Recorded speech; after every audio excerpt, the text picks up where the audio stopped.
The Sarah Jane Adventures, The Last Sontaran, the first story of Series 2, is written by Phil Ford and it's starring Elizabeth Sladen, Yasmin Page, Tommy Knight, Daniel Anthony and Alexander Armstrong. So in Doctor Who magazine, Phil Ford said, "We haven't seen a Sontaran like that before, this story, and the character was just fantastic to write for. We have Commander Kag, a Sontaran who survived after the ship exploded by Luke Ratigan, and he used an escape pod. Phil said that Kag is the best Sontaran we have in the Whoniverse, and he loved Anthony O'Donnell's betrayal." So the story begins with a scientist called Professor Nicholas Skinner, played by Ronan Weber, an astronomer at the Tycho Project's radio telescope in the rural English village of Goblin's Corpse, and he has a daughter called Lucy Skinner, played by Claire Thomas. And I think they're great. So those two discover strange lights in the sky, so Professor Skinner investigates but goes missing and Lucy screams. Next day we get Clyde and Luke playing a game on Mr. Smith, which is cool. But of course Sarah Jane kicks them off to have a look at extraterrestrial sightings, while Maria and her dad willing to move to America for his new job. And Chrissy's hair in this one is a mess. She looks like she's had a hangover.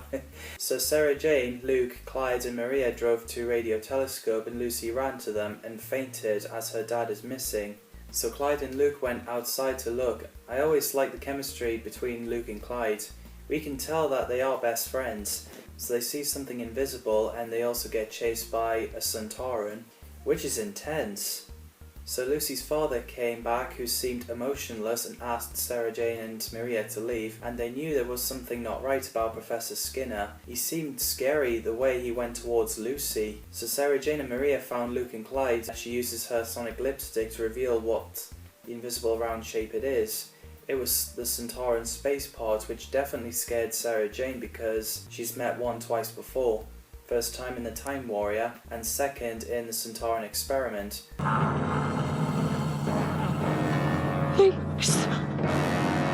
I think it's well written. So while Sarah Jane tries to get the whole gang into the car, Commander Kag appeared. They only ever have one thing on their minds: conquest. Sontar! Ha! I love the bit where Clyde makes fun of him, it's pretty funny.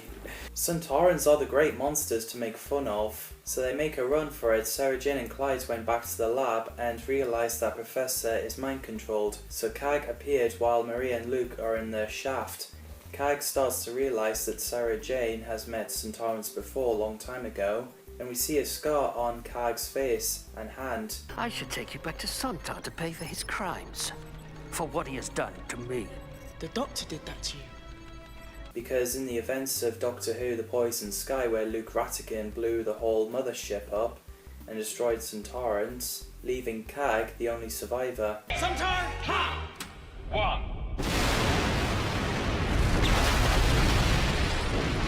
He blames the Doctor for it, and because of Kag wants revenge, he gets Professor to hack into satellites and steer them to crash into nuclear reactors on Earth, triggering nuclear annihilation. He also plans to experiment on Clyde, but Sarah Jane stepped in and Kag shot her unconscious. After he grabs Clyde by his jaw, Maria helps him escape. I love the running scene through the corridor. It's fun to watch and it's pretty intense. Sarah Jane is locked up with Lucy, and sadly Kag has took her sonic lipstick. Meanwhile, Maria phones Alan to help them to talk to Mr. Smith. So Alan goes into Sarah Jane's house, but of course Chrissy follows, and she went through the window and sees Mr. Smith in the attic. And yeah, that's where Chrissy finds out what Sarah Jane and her gang, including Maria, does. Maria tells Luke that she's going to America, and Luke understandably felt really upset about it. The bit where crackled me up was when Clyde threw a stick at Kag and outrun him. I thought that was pretty hilarious. So Clyde ran to Sarah Jane and back to the lab after they locked Professor in. So Lucy tries to break the code, but she couldn't, so Luke tried, while the Professor and Kag is taking Clyde and Maria hostage. So Maria tries to reason Kag that he's destroying innocent lives. So in the end, Chrissy hits Kag's probec vent with her high heels, which is awesome. Nothing will stop us! Try my 5-5, okay? And as a result, she had electric shock and fell to sleep. Luke managed to stop the downloading, and yeah, Professor and Lucy are back to themselves. Sarah Jane gets Kag to fly away and never come back. It's so sad to see Maria leaving. The reason why she left because Yasmin Page is busy focusing on GCSEs, which is understandable. So everyone says goodbye to Maria. Bye. Safe landing. Oh, thank you. Take care. Even Chrissy didn't think it was a dream. She knew that she stopped a Sontaran, but she promised to keep the whole thing a secret. So that's the last time we see Chrissy. I'm gonna miss her domestic lines. So that's The Last Sontaran, my top 3 favourite Sontaran stories. What did you guys think? Drop your thoughts on the comments down below, if you wish.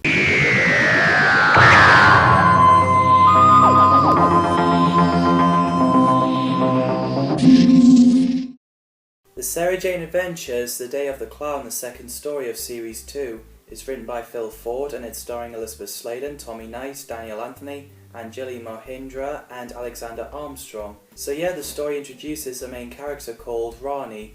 No, not that one. There we go. Rani Chandra, played by Anjali Mohindra, and I think she's great. I like Rani, and also her parents Haresh and Geeta Chandra, played by Ace Bharti and Meena Anwar. I think they're both fantastic. So at the football match, Tony picks a football and finds a clown appeared out of nowhere. Luke understandably felt upset over Maria not being there. We also find out that she's coming back to UK because her mum Chrissy is getting married. At school, someone bumps into Clyde, who turns out to be Rani Chandra, who's moved into Bannerman Road, who wanted to be a journalist. Rani, my family just moved into Bannerman Road. Bannerman Road. Of course, where else? She often gets curious about things and she keeps getting glimpses of a mysterious clown. The scene where Haresh Chandra came into the classroom and introducing himself is really entertaining. He's definitely the headmaster.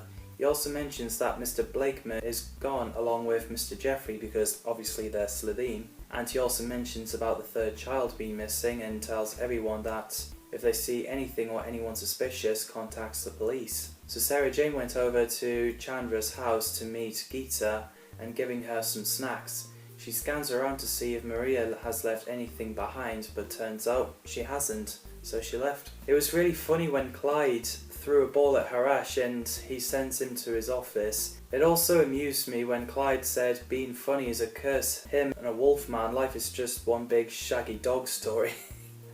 So after Clyde keeps seeing the clown, Haresh sends Clyde in his office. Clyde tries to tell him about the clown, but unsurprisingly he didn't believe him. So after Clyde keeps seeing the clown, so him and Luke were running around to get after him. Even Luke hasn't seen him. There it is. Where? Oh, come on. So Rani bumps into them and walks to Bannerman Road. Poor Clyde finds out that the head teacher is Rani's dad. Haresh doesn't seem to be happy with Rani being friends with Clyde, but he is happy to meet Luke and he's impressed with the results. And with Clyde making a loser sign with his hands, wasn't sure if that was at Luke or Haresh. Obviously Sarah Jane doesn't want Rani to get involved, but she wants someone to keep an eye on her, so Luke paid a visit. Clyde talks to his friend Steve about the missing kids and he remembers when his mate took a ticket from a clown, and Rani did as well. So the whole gang went to the museum of the circus and they met Elijah Spellman, played by Bradley Walsh. 10 years before he played Graham O'Brien in Doctor Who. Welcome, welcome to Spellman's Magical Museum of the Circus. So Sarah Jane and Clyde went into the room full of clowns and they saw a picture of a mysterious man who happens to be the same clown that Clyde and Rani saw. Sarah Jane explained it's the Pied Piper who Mr. Spellman revealed to be. So Sarah Jane and Clyde try to get away and bump into Luke and Rani, but they're locked in and the animated clowns are moving towards them, which makes it intense. And now I am above the clown. So after Sarah Jane uses a fire extinguisher on Pied Piper, the clown talks to Sarah Jane about the fear of clowns. Luckily Rani's phone ringing has attacked the clown as the whole gang got away. And because it's during Clyde's head-in, Sarah Jane allows Rani to join the gang, which is nice. I think Rani's likeable as well. I think the characters are. Pied Piper, who's originally from a region known to house beings feeding on emotions, Jegarabax cluster, was an energy entity which also manifested a need for fear in order to break loose from a piece of rock. It was bound to known as the Westbergland meteorite, I think Bradley Walsh did a great job. Ronnie is obviously mind-blowing to see what's inside the attic. The whole gang finds out more about the Pied Piper. The photo of Clara the Clown that's shown in this story looks exactly like the one from the Celestial toy maker, William Hartnell's era, which is really cool.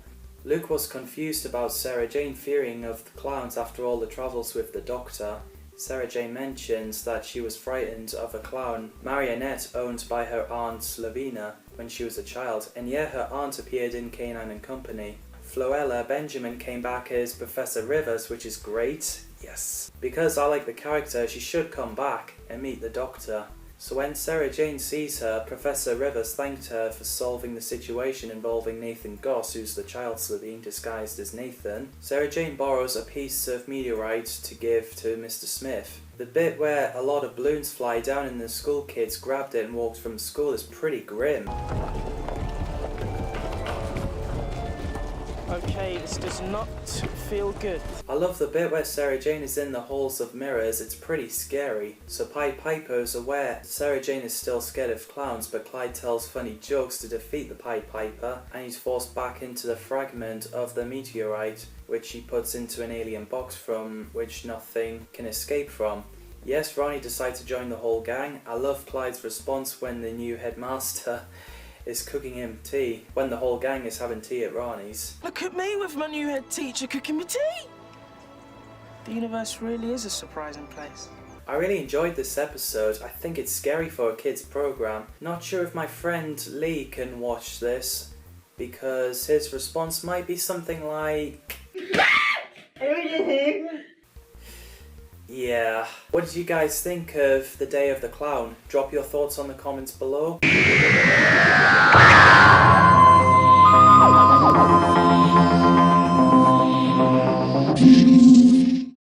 The Sarah Jane Adventures Secrets of the Stars, the third story of Series 2, is written by Gareth Roberts and it's starring Elizabeth Sladen, Tommy Knight, Daniel Anthony, Anjali Mohindra and Alexander Armstrong. So yeah, the story features a villain called Martin Truman, who was a con artist turned astrologer who lived in East Action, London, England, and he's played by Bruce Abbott, and he really enjoyed his role. I think he's fantastic. So the story begins with a woman called Cheryl sitting with Martin Truman, who wouldn't take her mortgage money, and admits that he's a fraud, so he looks out the window seeing the red energy and touched Cheryl's shoulder. So after the title sequence, Ronnie and her mum decide to go to Martin Truman's astrology cinema at East Action New Theatre and took Haresh, Luke and Clyde with them, and Sarah Jane came along. So everyone signs the date of birth, but Luke couldn't as he hasn't got any birthday, which bothered him. So Martin Truman's show began. I think this is a brilliant scene where you have Truman says the random birth month on 3 people, one of them Clyde Langer, and he got them to stand up and sit down with the power of suggestion, which is pretty funny. Martin predicted to several of the audience of their pasts, including Sarah Jane with her travels with the Doctor. Sarah Jane uses her scanner watch, and Martin is human, so the whole gang went to Mr. Smith to scan the area around the new theatre, East Action. So Sarah Jane and Ronnie sits with Martin Truman asking how he knew the Doctor and everything. He insists that astrology alone is responsible for his success, when he concludes the interview by warning Sarah Jane against opposing him. She has no choice but to leave. So Clyde takes a walk, but Martin Truman and Cheryl decide to kidnap him and transfer some of the ancient light power into Clyde to become his slave. Sarah Jane, Luke and Ronnie in the attic planning to stop Martin, but Clyde, who's possessed, came in and plans to kill them. The scene is pretty intense. Sarah Jane, you must be destroyed. Nothing is happening. The others try to reason with him. Sarah Jane managed to get past Clyde to get out of the attic, but thankfully Luke managed to wake Clyde up. I'm sorry.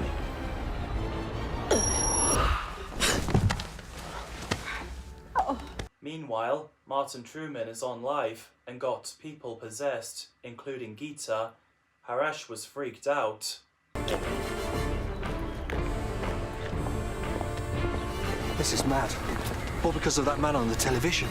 And they made a circle outside the theatre. Some included Gita went inside. The ancient lights create a portal to the theatre, and it needed Martin Truman to rule the world because he was the chosen one. Sarah Jane tries to talk him out of it. While the whole thing is pretty intense, Luke realized something, so he decided to unpossess people because he has no birthday, he has no star sign. How have you done this? I wasn't born. I have no birthday.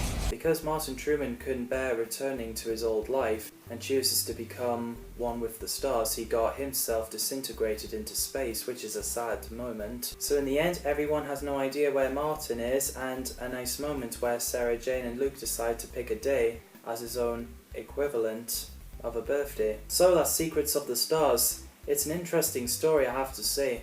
What do you guys think of this story, part 1 and part 2? Drop your thoughts in the comments down below.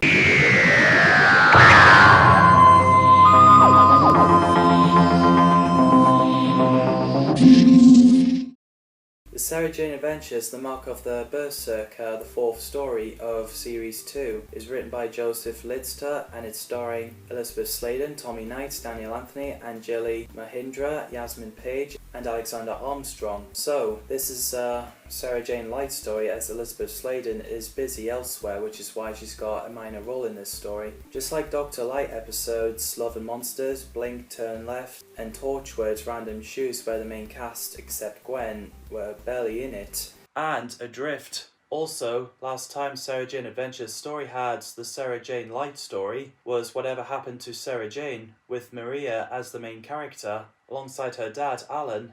So we got a nice break. So the story started with at school with 4 students in detention. One of them has a pendant. If you carry it, and especially wearing it, you can get people to do what you tell them to do. It's pretty scary. When you got Steve, the teacher, and the other 2 students' voice volume turned down. Shut up! Shut up!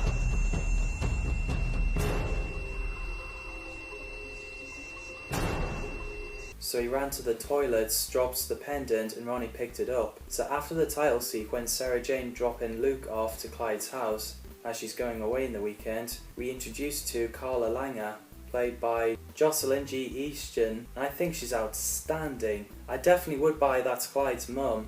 She's got great lines. I love the chemistry with Clyde and her being funny, embarrassing Clyde. Even though the age gap of real life actors is a bit close to be a mother and son, but never mind. So when Clyde asked Luke if he wanted to play football or play on a computer games, Carla's new thing is that Friday night is Clyde's turn to cook. And I love the scene where Luke and Clyde are in bed bantering on and Carla keeps telling them off. It's pretty funny. So Ronnie wanted Chinese and used the pendant to get her dad to act like someone from EastEnders and a lion. Ricky! Whitney! Pet! Okay, now Be a lion. And stopped using it and got him ordered the pizza. The same lad who used it in the beginning, who's called Jacob, came by. We know Berserker's pendant is created by Berserkers, a warrior race who were the inspiration for Norse Berserkers. They visited Earth at some point. They encountered Vikings and were mistaken for human warriors wearing animal skins. So Ronnie puts it somewhere safe in the attic as Mr. Smith isn't available until Sarah Jane gets back. Next day, while Carla is poking the sausages and Ronnie spreading butter on her toast with Mika's Grace Kelly song playing, Clyde's dad, Paul, has arrived, played by Gary Beadle. I think he's great as well. The moment where Paul sat down with Clyde and Carla is a depressing scene, and I think it's well written, and the acting is great. Paul and Clyde sit on the swings asking what Clyde does. Clyde took Paul to Sarah Jane's house into the attic to show him what he does. Understandably wanted to impress his father, so Paul took the pendant behind Clyde's back. We have an entertaining scene where Paul managed to get Harash to drop the pizza box, jogging on the spot and doing push-ups. I admit this scene is pretty funny. Obviously Ronnie came in along with Luke. She's furious that Paul took a pendant and mind-controlled her dad. So Paul, who's getting possessed by Berserker, made Clyde forget about Ronnie and Luke, and both walked off. Clyde, wait! Sorry, do I know you? What? Clyde? How do you know my name? So in part 2, Clyde and Paul walk into town, wanting to go on a trip. Meanwhile, Ronnie and Luke couldn't talk to Clyde, so they tried Sarah Jane, but she's unavailable as she's in the hospital chasing after Travis Palong, the alien that we'll later see in The Wedding of Sarah Jane Smith. So instead they contacted Maria, who's in Washington DC with her dad, Alan. How are you finding the whole alien thing? Yeah, it's cool. Alright, it's more than that. It's uber cool. Tell me about it. It's great to bring those characters back. They needed Alan to hack into the unit to find out more about the pendant and also trace the phone where Paul and Clyde are heading. So they got into Carla's car and Carla finds them. Meanwhile, we get an awesome scene where Paul and Clyde took the red car for free and new clothes. Kind of like GTA moment. Because Clyde kept going on about his mum, Paul made him forget her. So he wanted to take Clyde to travel around the world. And by the time they reached to the port for the boat, Carla, Luke and Ronnie arrived. Clyde obviously didn't remember them, and the Berserker's pendant took Paul over like a symbiote. He's using Clyde as a soldier. This whole world will do as I say! But luckily Clyde still remembers Sarah Jane, so they got Paul to remember the positive side of being a father. So he got the pendant off him and become himself again. Clyde is happy that he got his both parents back, but unfortunately relationships doesn't work that way. But the reason why Paul ran off because Carla's sister is pregnant. Clyde advised him not to mess it up, so Paul left and Carla couldn't cope the fact that Clyde saves the world from aliens. So he uses the pendant to get her to forget about it, so he threw it away. At night, Clyde wanted to apologise to Sarah Jane, but she's fine with it. We also learn about her parents she doesn't remember, as they died when she was a baby, and she looks at the photos of them after Clyde left, which leads up to the temptation of Sarah Jane Smith. I really enjoyed this story. What did you guys think of this story? Drop your thoughts on the comments down below.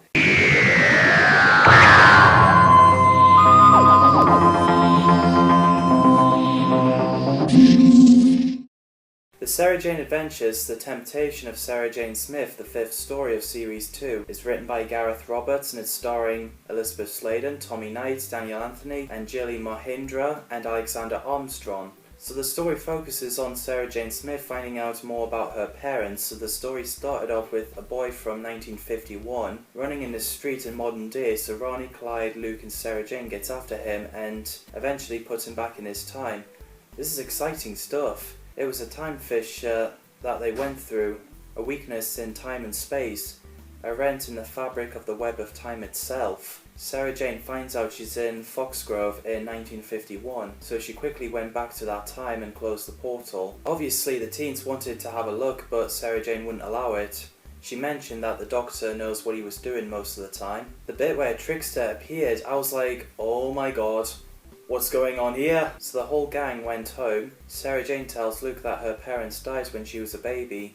They left her alone in the pram on the street and drove off. They drove straight into a broken tractor, which is a mystery. So yeah, Aunt Lavina brought her up, even though she was busy most of the time. Sarah Jane couldn't bring herself to step back in time to see them, but then she did after, when she got the old-fashioned looking dress on and jumps through it, and Luke came with her. So they went down to the village and there's a party going on, and Sarah Jane finally meets her parents, Barbara and Eddie Smith, and a baby Sarah Jane in the pram, which is nice reunion. They're played by Rosanna Lavelle and Christopher Pizzi. I think they did an excellent job. I bet those two felt absolutely surreal playing the parents of one of the most popular Doctor Who companions. So Sarah Jane finds her parents' car because the temptation is too strong. She used her sonic lipstick to damage the car, and I don't think the Doctor will be too happy about this if he was there. There. I've disabled the engine. Now they can't go anywhere. Meanwhile, in present day, Clyde and Ronnie were looking for Sarah Jane and Luke, plus they found a puzzle box flashing the same device that Maria used, so she's the only one who remembered Sarah Jane when she got removed from the existence, back in Whatever Happened to Sarah Jane. So in the empty shop, Time Fisher appeared. Ronnie and Clyde has found the same kid, Oscar, who turns out to be Grask in disguise, which I was not expecting. The effects is well done.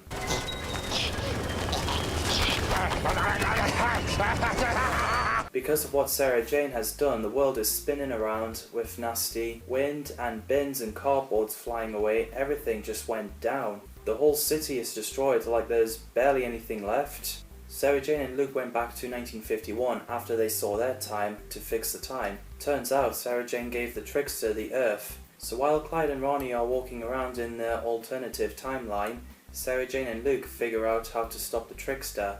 Sarah Jane understandably didn't want to repair the car to send her parents to death, but suddenly she found a police box. I was like, oh my god, is the doctor in this? It's me!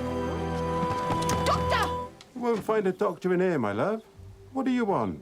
But it turns out it was just a normal police box with a policeman inside.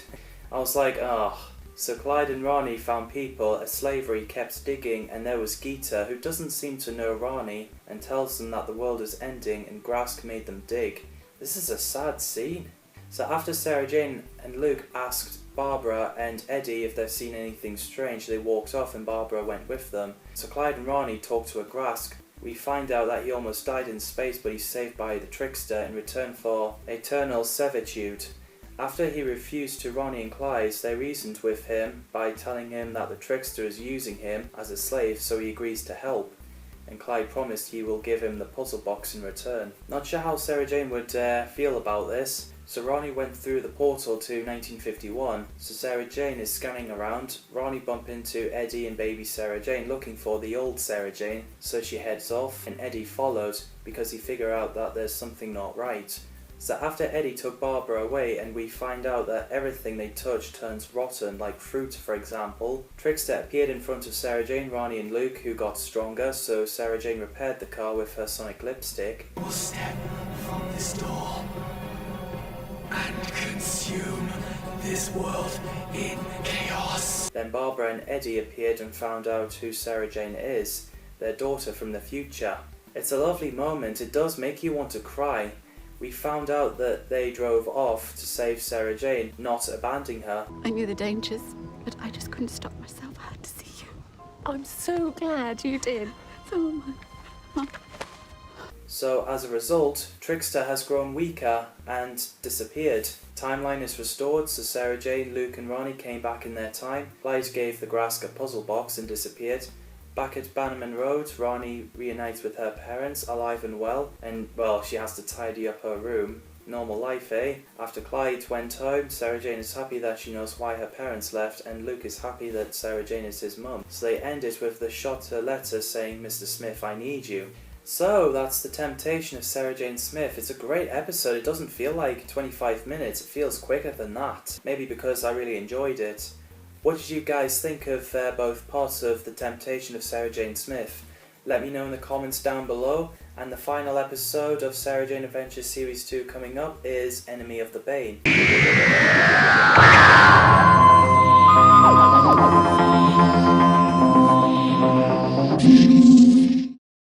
The Sarah Jane Adventures Enemy of the Bane, the 6th story of Series 2, is written by Phil Ford and is starring Elizabeth Sladen, Tommy Knight, Daniel Anthony, Anjali Mohindra and Alexander Armstrong. So yeah, Russell T Davies said in his non-fiction book, Doctor Who, The Writer's Tale, that Freema Agyeman was originally going to appear in a story as Martha Jones, but Freema was busy working on Law and Order series, so instead we have a special treat. Nicholas Courtney came back as the Brigadier, which is amazing. He last appeared in The Battlefield, Sylvester McCoy's era. Well, a brief cameo in the 1993 charity special Dimensions of Time. Aside from the 1995 direct-to-video Downtime, Samantha Bond came back as Mrs. Wormwood, who appeared in the first episode of Sarah Jane Adventures, Invasion of the Bane. Anthony O'Donnell came back as Commander Cag, who appeared in the first Series 2 story, The Last Sontaran. So the story begins with Ronnie's mother, Geeta, working late in her flower shop called Bloomin' Lovely. Ha! Well, it's Blooming Lovely name for a flower shop. Mrs. Wormwood came in and introduced herself as Wormwood, Mrs. Wormwood, just like how James Bond introduces himself. Wormwood. Mrs. Wormwood. Funny thing is, Samantha Bond plays Miss Moneypenny in Pierce Brosnan's James Bond films. Also, it's funny that her surname is Bond. So she puts Geeta to sleep and kidnaps her. After Luke has a nightmare about Mrs. Wormwood, Ronnie is upset that her mum has disappeared, which I think is well written. So they investigate Geeta's flower shop and Mrs. Wormwood has left a note. So they got Mr. Smith to scan if there was a hidden code, which offers clues to Mrs. Wormwood's location. So they found Geeta in a blackout, and Mrs. Wormwood apparently wanted Sarah Jane's help. Mrs. Wormwood also saved Sarah Jane and Ronnie from the other Bane and took Gita back home. Gita tries to remember if she met Mrs. Wormwood, but she's like, nah, that's not me. So they went in the attic. We find out that Mrs. Wormwood is getting blamed by other Banes for the failure of the Earth invasion and the death of the Bane mother. Surprisingly didn't blame the Doctor or Sarah Jane or even Torchwood for a change. Mrs. Wormwood also mentioned an ancient immortal Harath tried to take over the galaxy, but was defeated 3,000 years ago. Unable to destroy him, Harath's captors separated his body and consciousness and placed them at opposite ends of the galaxy, and the Bane had found Harath's consciousness and are trying to find his body, which is, like so many other things of galactic importance on Earth, once united, the Bane will be able to conquer the galaxy. The only clue to the body's location is in Tungasca scroll, kept in Unit's Black Archive, a secure storehouse of alien artifacts. Sarah Jane gets Mr. Smith to hold her in the cell. She and Ronnie visits to an old friend. Sarah Jane Smith. Hello, Sir Alistair. It's been a long time. Oh, is it? Brigadier Lethbridge Stewart, well, Sir Alistair Gordon, but I'm going to call him Brigadier as that's what everyone calls him. Major Kilburn wanted to know more about Brigadier's mission on Peru, and I loved how Brigadier referenced past monsters like Daleks, Cybermen, Autons and Zygons, and when he also turns around and goes, Sarah Jane Smith. It's a lovely reunion with Sarah Jane and Brigadier, as we haven't seen them on screen together since the Five Doctors, well, apart from downtime. Sarah Jane needed Brigadier's help to break into the archive, so Brigadier drove them there, and so Sarah Jane and Ronnie picked up Tungasca's scroll, but Major Kilburn and unit soldiers went after them. And I just love the way Brigadier is like, Major! Hands on your heads! All of you! Major! Fantastic! So Sarah Jane uses her sonic lipstick so she, Ronnie and Brigadier can escape. Meanwhile, at the attic, Mrs. Wormwood's talking to Luke. So the Bane is outside the house, so Luke released Mrs. Wormwood from the force field and ran in the garden while Mrs. Wormwood is saving Luke and Clyde from the Bane. The other two surrounded them, but then Commander Cag appeared and blasted a Bane and saved Mrs. Wormwood, and she reveals her revenge plan, such as Sarah Jane leading them to Harath, making them the emperors of the galaxy and crush the Earth. Oh, the sweetness of revenge. Which leads to cliffhanger. So in part 2, Luke and Clyde uses the hose to stop the Bane, but then Mrs. Wormwood uses her ring to vibrate both Banes and explode them as Clyde and Luke are covered with their guts. Gross. So Sarah Jane, Ronnie and Brigadier arrived, and because the unit could be searching for them, they need to find a good place to hide, which is Gita's flower shop, the blooming lovely place to hide. Yeah, Mrs. Wormwood is desperate to take the scroll off Sarah Jane, then Commander Cag came in, and Brigadier has got the point when he says, You alien chaps never get the message, do you? So Sarah Jane gave the scroll to Mrs. Wormwood, and she decides to take Luke with her and put Sarah Jane, Ronnie, Clyde and Brigadier to sleep. Meanwhile, Gita meets Major Kilburn at Sarah Jane's house pretending to be her nephew. Mrs. Wormwood, Cag and Luke arrived in the factory after Mrs. Wormwood tells Luke he could be a ruler. Luke takes the device and ran for it, but of course Cag went after him, but he sadly gets captured. So meanwhile the gang arrived back at the Bannerman Road. Clyde went to check the house through the garden. Sarah Jane, Ronnie and Brigadier went through the front door and found Major Kilburn strangling Clyde with his arm as he's trying to stop them. Luckily, Clyde managed to get Kilburn to sit down and Brigadier poking his walking stick at him. Sarah Jane and Clyde went to the attic to Mr. Smith to find Luke's location. Major Kilburn revealed to be the Bane, which is intense, but it's okay because Brigadier can shoot with his walking stick. I warned you! He may be an old man, but he can still fight. So the gang says goodbye to the Brigadier and borrows Gita's van. Mrs. Wormwood, Luke and Cag arrived at the stone circle and find a force field around it, where only humans can enter, so she forces Luke to insert the scroll. When he does that, the stone circle portal opens, which leads to Harath.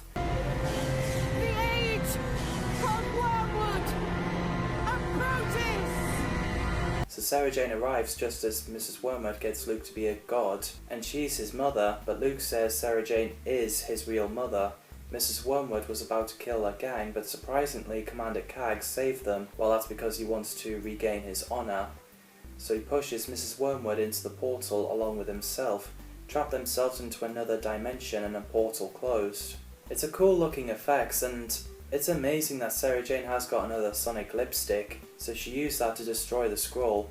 She mentions how amazing Universe can be, so after the final goodbye to the Brigadier, the gang looks at the shooting star in the sky. There will always be some alien species visiting Earth, and why not? It's a wonderful place to be.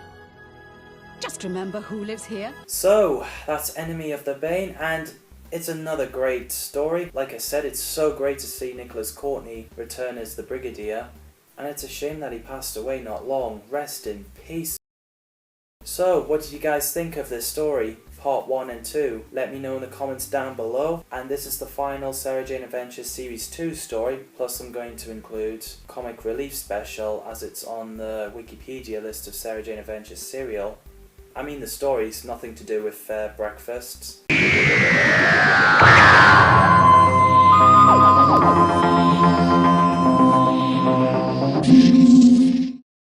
The Sarah Jane Adventures from Raxacoricofallapatorius with Love, the 2009 Comic Relief Special, is written by Gareth Roberts and Clayton Hickman, and it's starring Elizabeth Sladen, Tommy Knight, Daniel Anthony, Anjali Mahindra, Alexander Armstrong, and John Leeson.